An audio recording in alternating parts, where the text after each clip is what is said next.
Hello everyone and welcome back to our channel. If you're new here, I'm Millennial, this is Mom. If you're not, hey, what's up? Let's get into this episode, Season 14, Episode 4 of Married at First Sight. What is it called again? Bliss, Brunches, and Brawls. Yeah, this episode had me look at some people like, sideways. Sideways. I've always looked at some people sideways, especially as individuals, but as couples, will definitely be a sight to see. Well, who do you want to discuss first? So really, I'm going to jump right into the friends and family, because I don't think that... We don't care about them waking up and eat breakfast and chit-chatting, except for Mark. Sorry, not Mark. Alyssa and Chris. And Christopher. Right. So Lindsay meets with Mark's friends. And Mark's friends seem to be with the program. Did you call her Christy or Lindsay? I hope I said Lindsay. Lindsay meets with Mark's friends, and his friends are with the program. You know, they seem to be into Lindsay. They feel like she's going to even out Mark, you know, with her personality and the things that she's saying, you know, seems to be drawing them in. Because I think Mark also has, like, even though he comes across to me a little bit more conservative, but at the same time, I think when it's time to party, he likes to party too, because see, he's an only child. Of course, yeah. And so he likes to be around groups of people, you know, to get that family feeling or just whatever he's looking for. I told you that already, and Mark even said it himself. He is the person who's normally in the relationship, the outgoing, the outspoken one. Lindsay is his match plus 20. So he's not ready for all that. 20 times a thou wow. He's not ready. So the conversation gets rolling. Typical questions that people ask, you know, why'd you do the process, stuff like that. But one of the questions comes up from Lindsay, and she asked the friends, so how should I be around his mom? And, you know, Mark's mom is in a facility. And you also learn that Mark's mom is also suffering from depression and got worse as time went on, because as Mark's dad passed away, you know, that triggered her. So she never really recovered. And for whatever else reason, she's in a facility. But Lindsay says that she's been a hospice nurse, and she was one for 8 years. So she's used to that type of dynamic, the compassion that comes along with it. So saying that, I can give Lindsay just a teeny tiny, or is it teeny tiny or whatever, brownie points, just for being a hospice nurse, because it does take a lot, because I know a little bit about that myself. But again, the friends ate that up, so, you know, she became more inviting, you know, with them. So that's where I got from that. But when Mark met her friend and her dad, you know, the dad tripped me out, because he told Mark, listen, I wasn't kidding when I told you. Lindsay needs to watch her words, and you need to watch it, pretty much. He said she needs to turn her volume down and learn how to speak to people, you know, because she's a spitfire. And Mark was kind of like looking like, yeah, you know, like he heard what he said, but he's hoping that he could tone Lindsay down a little bit. I'm thinking you just can't tone somebody down that's always had a big personality, because he has a big personality. A stranger at that. Exactly. And the friends gave Mark a bag, and it was a bag for Lindsay, and in the bag was a snack bar and a button that says no. You press like no. No. Like Lindsay doesn't like the word no, or maybe she hasn't been told no a lot before. And the snack bar, because clearly Lindsay gets hangry. I'm like, is it hangry or is it hungover? So were they trying to throw shade, or were they trying to be helpful? I think they were trying to be helpful, but that's not helpful. Well, Mark don't know that, so that's what I got from that. If that was me, I would be like, why? Like, why are you guys giving me this? This is not giving me a good impression on someone who's your family. Now we pick back up with Chris and Alyssa. Chris still has no idea what was said, what wasn't said, how it was said, what he did, what he didn't do. You know what? At this moment, I know Chris wants to be married and wants to continue the relationship, because he's given too much power to Alyssa, if you ask me. Because if you know you didn't say anything and she's not willing to talk to you, why are you still going internally within yourself to figure out what it is that you did if she wouldn't talk to you? And producers can't tell you, because they don't know either. Because I'm sure, you know, they asked him and he asked them, you know, off camera or whatever. Before you continue, I need you to define what kind of power do you think Christopher is giving Alyssa? Allowing her to access and run the situation, like, you know, I'm just not going to speak to you, and you don't need to know the reasons why I'm not speaking to you, just because I said so, kind of thing.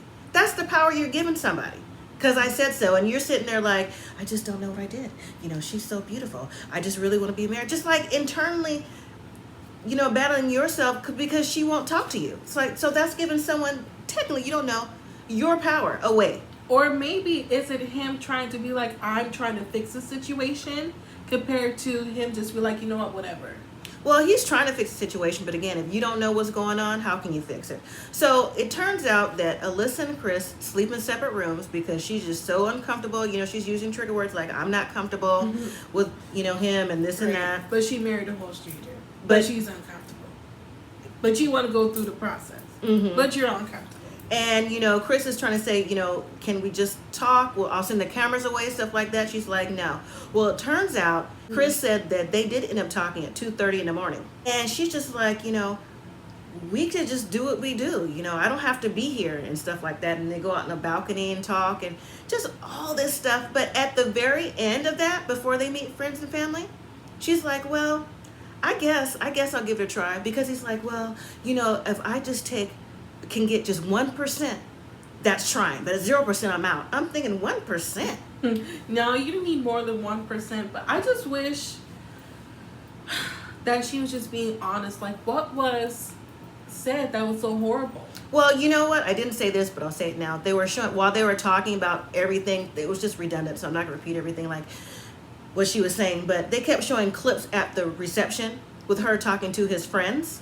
And his friends saying, oh, he could be this way or that way, stuff like that. So whatever she heard from his groomsmen is what turned her off. Well, that's what it seems like. I just think that she wasn't attracted to him initially anyways. And so, like I said last week, any little thing that she heard or said, put a fork in me. She was just looking for anything.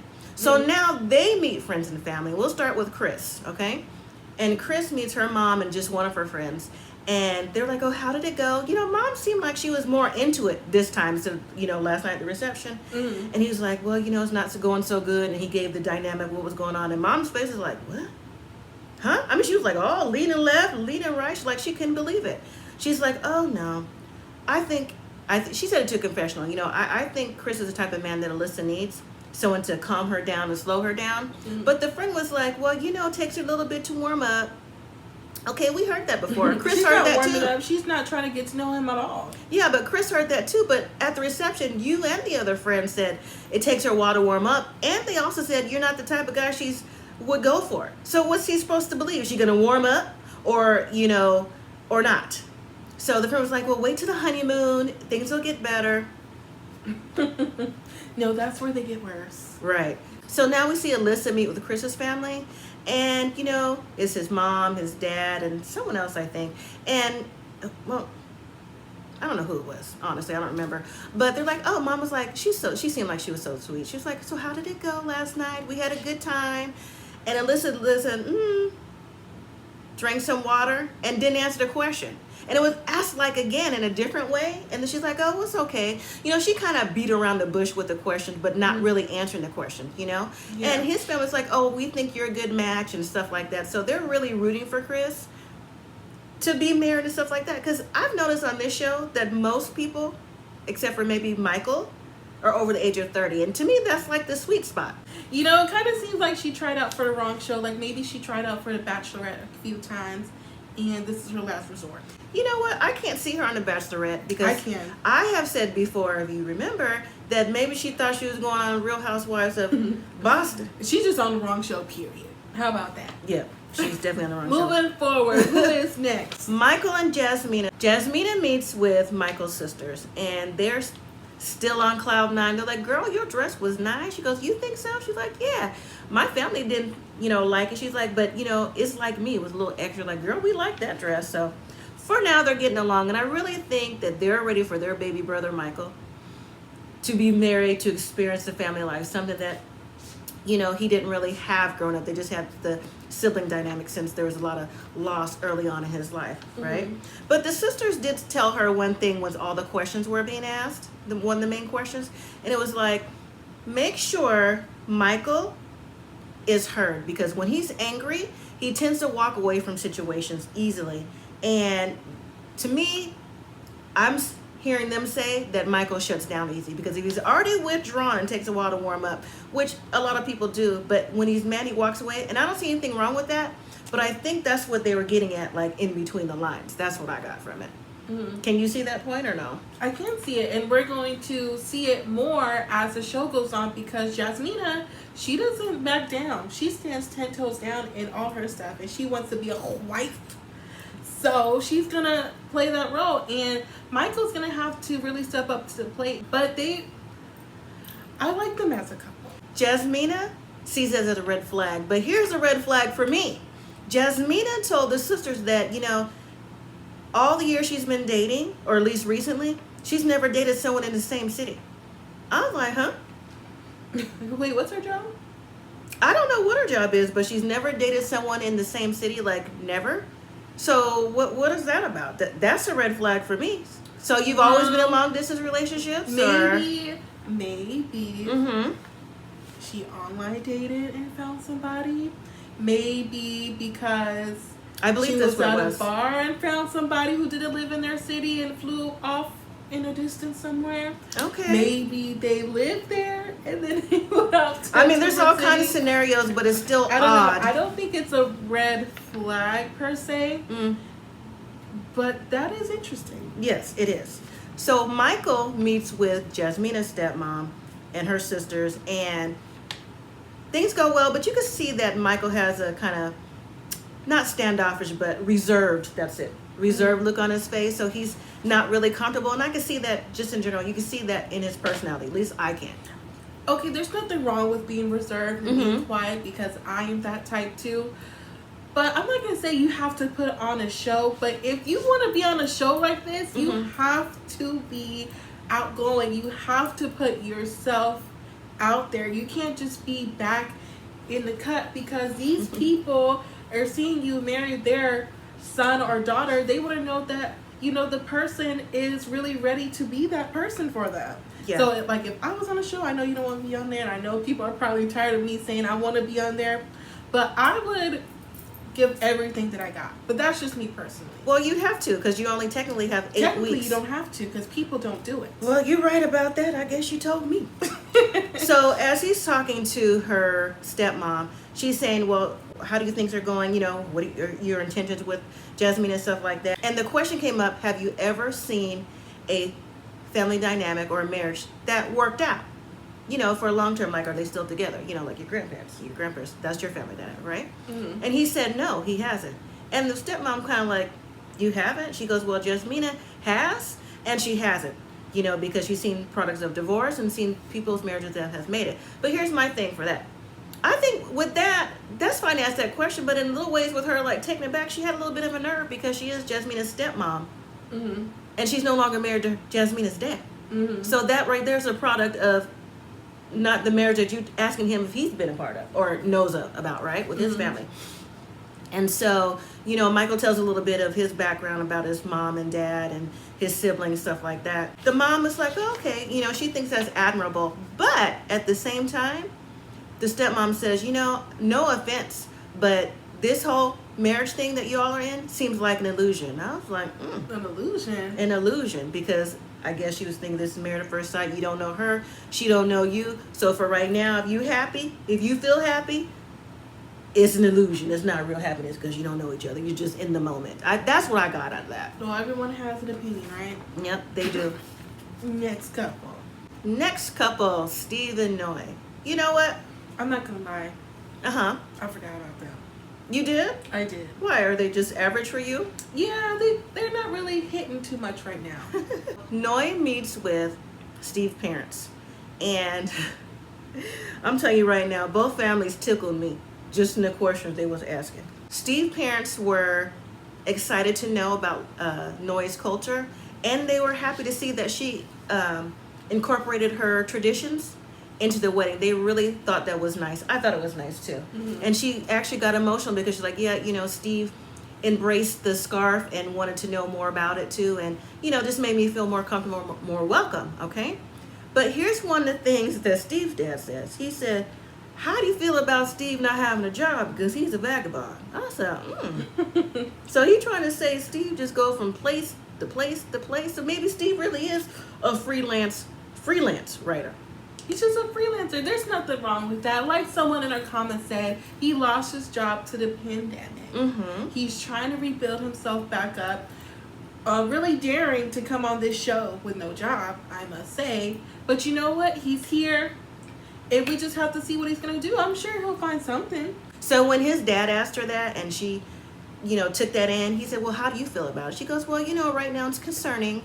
But, I feel like, we have lots of things to talk about. And she even said in her confessional that, she's ready to have kids right now. And she don't know how it would be, down the line if he didn't get a job. But she still has hope, or it seems like, he'll be okay, that he'll be able to get a job. Like he's just not sitting around. Mm-hmm. I don't know. See, I thought the same thing at first until he gave his answer in confessional. What was the answer? I'm going to tell you after this. So Steve meets Noy's family. And Steve meets a.k.a. Sriracha. That's her brother. I believe that was her brother Michael from last night, or another brother, whoever. Mm-hmm. And it was like, so why are you called Sriracha? It was like, because I'm spicy. I said, oh, okay, spicy. But the questions were just coming and coming. They were inundating Steve with questions, like about life questions, as they should. Right, the real question. Why does he travel? Is he looking for work? Is he wanting to have kids, stuff like that? And Steve said, he likes to travel because that's what he likes to do right now. He's not really looking to do any kind of work. He's just sitting back, relaxing, traveling. Pretty much when it comes, it comes. Or when I apply. See, now that's what got me. I was like, oh, okay, freelance. So your dad might be on the sub. All right, see, I was trying to give him some points, but maybe he'll turn around, because I thought, maybe he'll take a job here and there, which he still might. But with that answer, I think he just got some money in the bank or something. Which is nothing wrong with that. But now you married. Did the PPE? Well, we won't even get into that. If you got money in the bank from his job and everything, that's cool. But now you're on MAFS and you need to figure that out, because the other question was like, so what is your financial plan for the future, for your future children, your wife and everything else? And he was just like, well, he don't have a 5-year plan. He don't have a plan. He's still on this show. He don't have a plan. How? But hey, how Dr. Cow? How Dr. Pepper? Pastor Cow. You know what I meant. Right. How Dr. Viviana? I mean, he was just sitting back, relaxed, just kind of like, well, pretty much he'll get to it. So, like I said, I'm following in the dad's footsteps. Like, okay, all right. I'm gonna give him some hope. Okay. Well, Noy's mom said she really wants some grandchildren. That's all she had to do. Hey, but you need a job first. That's what she said. Well, she got a job. Next, Olajuwon and Katina. So here it is right here. Olajuwon meets Katina's friends. Not just a friend, it's actually not female friends and a male friend. So he comes in there, and I think Olajuwon, in some scenes he come across a little cocky to me, and some scenes he comes across confident, and then some scenes he come across like he's not sure, uncertain. So maybe that's part of his, I don't want to, he said he had a particular diagnosis. Maybe that's part of that diagnosis, because it just depends on like who he's talking to me. Mm-hmm. Depends on which, I'm saying Olajuwon you can get, but which personality shines through the most. That's just what I get from it. Mm-hmm. Okay, so anyways, he's talking to the friends, and one of Katina's friends named Kara, I believe that's her name, one of the bridesmaids from the night before, when he was doing a little stripper thing like that, she was like, oh, you gonna have sex with Sir him? Isaac. Yeah, she was like, so did y'all cuddle or did you cuddle? I'm thinking that is really none of your business. It just isn't none of your, I mean, seriously, what are you gonna get from that? I just really think that was out of line. That's the type of friend you need to watch too. Mm-hmm. That's something she should have asked her friend. Not exactly. Because if I was asked that to one of my friends, man, I wouldn't even do that. I feel so uncomfortable. Exactly. You should. That's a friend you need to watch. But anyways, so they're asking him the questions again, the general question. But the male friend says to him, so, are you in this process for the right reasons? Like, are you just in here for a show? Are you just in here for the blow up? Because I feel, just with his answers and maybe how he viewed things from today or yesterday, that he's just in this for the blow up. I mean, that's a quote. And I'm like, this is the first time I think I heard somebody, a friend, say, are you here just for the fame, the 15 minutes or whatever?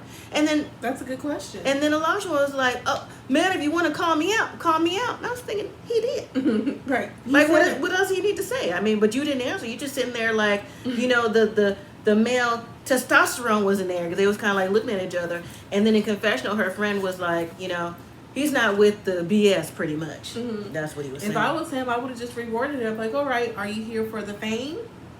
Or are you here to be married? Well, anyways. Like, call me out. Call me out. So now he didn't want it. He didn't want the smoke. Now we see Katina meet with, I'm not sure if it was mom or his second mom, whoever the lady is, but I think it was his mom. I'm not sure who. Anyway, she meets Katina. She seems to, I don't know. Did she embrace her? No, they just had good conversation. I think Katina was a little bit more nervous about it because Elijah, with her friends, he was just like walking in and like, I'm the man. But Katina was a little bit more reserved, kind of like a Michael reserved. But I think I kind of would be too because you really don't know the people, right? Mm-hmm. And so they get to talking, and she said she had a good time, and Katina had a good time as well, and was happy to meet her. And then the lady had a bag for Katina, and she pushed the bag towards her. I'm like, ooh, another bag? What we got to say in this bag? Because you never know what the larger one was in the bag, right?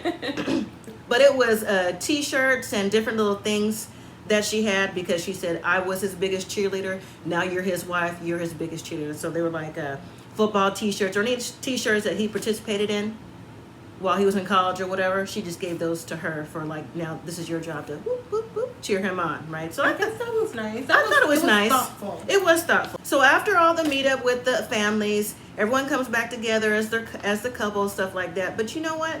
We have two couples that actually had a problem. Do you know who those couples were? Do you remember? Of course I do. Okay. Chris and Alyssa and Michael and Jasmina. That was kind of like their first argument. That's how they put it. Because the things that Michael heard and the things that Jasmina heard, really Jasmina, from his sisters talking about, he can pull back, stuff like that, and walk away or whatever the case may be. And she like kind of questioned him on that. That generated an argument. That's what they said. I personally thought it was like a little bit of a disagreement. Like, you really don't know each other. So I honestly didn't even look at that. You just learn new information about your spouse. So I think they kind of like blew that out of proportion just a little bit to me. But Alyssa and Chris, we're not even going to touch on the other couples because they're going to get to that during the honeymoon as we see. But Alyssa and Chris, when they get back together, he was like, so yeah, I told your mom and your friend, what was going on. She's like, what? You did what? I would never disrespect you like that. I would never say what was going on in our relationship. That is not something they need to know. I'm thinking, what was he supposed to do? Lie? I mean, they asked. That's what happened. I was thinking, what relationship? That too. You don't want one. And if you had such a problem with whatever he said, I would have thought you wanted out on the table, out in the open. I guess. Well, anyways, after all that, there's a knock on the door. Boxes, or was it the things to find out where they're going for the honeymoon? We're going to Puerto Rico. Woo! Everybody's excited. That's definitely better than Las Vegas. I don't know about that. Don't knock our city like that. That's better than where they went last season. Well, it was nice. You just know some people weren't feeling it. But Puerto Rico, that's a good trip. That's a good trip. Well, guess what? Lindsay is the traveler of the group. And Lindsay says she's been there about 11 times. And she was excited to go because Mark has never traveled anywhere, Mark the Shark. So she's trying to tell him about it and that they speak Spanish. Thanks, Lindsay. Right, I'm sure they kind of knew that. But already. Some people may not know. So then everyone goes to the airport, whatever, right? How come they just can't get on the plane and have a good time? How come? How come they can't get off the plane and have a good time? Because now we're just going to jump you to Puerto Rico. The brawl. The brawl. And apparently something happened on the bus going to the airport or going to the hotel. Something happened. And it was with Lindsay, Katina, and Olajuwon. Well, apparently Lindsay asked Olajuwon, we're going to Puerto Rico. Do you speak Spanish? Now, I'm thinking, why is she asking him, does he speak Spanish? I didn't hear anyone in the bus or van ask if they was asked if they spoke Spanish. So I just thought that was a little different for me. Or maybe because I don't care for Lindsay. Which one? I think I know the route that you're getting at. I think it's more so maybe she was not intentionally showing her unconscious bias towards Olajuwon and not really recognizing it at the moment. Possibly. But other people probably did. Well, not just that, because, it also came up too that Olajuwon said and Katina that, when when we're in their country, we have to speak their language. And he was like, well, who are you talking to? You know, kind of. If you don't know Spanish, you don't know Spanish. But you know, just how Lindsay talks, it could have been how she presented it. Yeah. Her tone. And then she probably added a few extra. But for Elijah, it was probably that already had him feeling a type of way, and then extra happened. Could be. And you know what, too? However bad it got, because it did, Mark and Lindsay had to get in on a different bus. I'm like, so somebody, I mean, did it become domestic or something like that? I mean, was stuff being thrown, or just so much trash talking, like people felt uncomfortable? So, I don't know. But we did see scenes later on with Mark and Lindsay when they all finally got to the hotel. Lindsay was crying. It actually kind of felt like I really don't want to say the Karen card, but it came across as a Karen card. Like, I just don't understand why people don't understand me and this like that. And, you know, he's my husband's my knight in shining armor. He protected me from whatever's going on, this and that. Versus you have Mark and Tina talking about, you know, she's not going to be doing all this, X, Y, Z, you know. So it's just a different kind of banter going on. It's the unconscious bias. People really don't understand 100% what it is, but it's true, it's real, and it is what it is. But I will say on that, now it kind of makes sense. When they were on that after show with Keisha, or after party, whatever they want to call it now. Okay. Why the two women, Jasmina and Katina's body language was so like off to the center. Yes. When Lindsay was there. Because at first I was thinking like, you know, maybe because she just came off very abrasive all the time. But maybe she just continued doing that time and time again when they're around each other. Maybe so, but towards the end of the scenes, it was, you know, they all got together, except for, did we see Alyssa? We did not. No, she wasn't out there, but the most of the couples got together. They ordered drinks. They were like, you know, we don't really know each other. We're just here to have a good time while we're here in Puerto Rico for a week for a honeymoon. So let's just all try to get along. And then you see Mark come down. He apologizes. Elijah apologizes for whatever. And just like, you know, let's just, you know, keep it civil for one another. And I thought that was really big of Mark to do that. We didn't see Lindsay do that, but Mark did that. So I really thought that was a good thing. But we have to see when the upcoming episode if she is going to apologize or not. Because that right there is going to set the tone even more for the women group. Yeah. Of who's going to hang out with who's going to say what with who. Because, you know, some of the women are usually like that counselor to other people. And I know sometimes some people don't like that. But I'm not sure we're going to see that with this group of women. I feel like the counselors, whenever something like that happens, honestly should really step in. Because we need answers to our questions. The viewers need answers.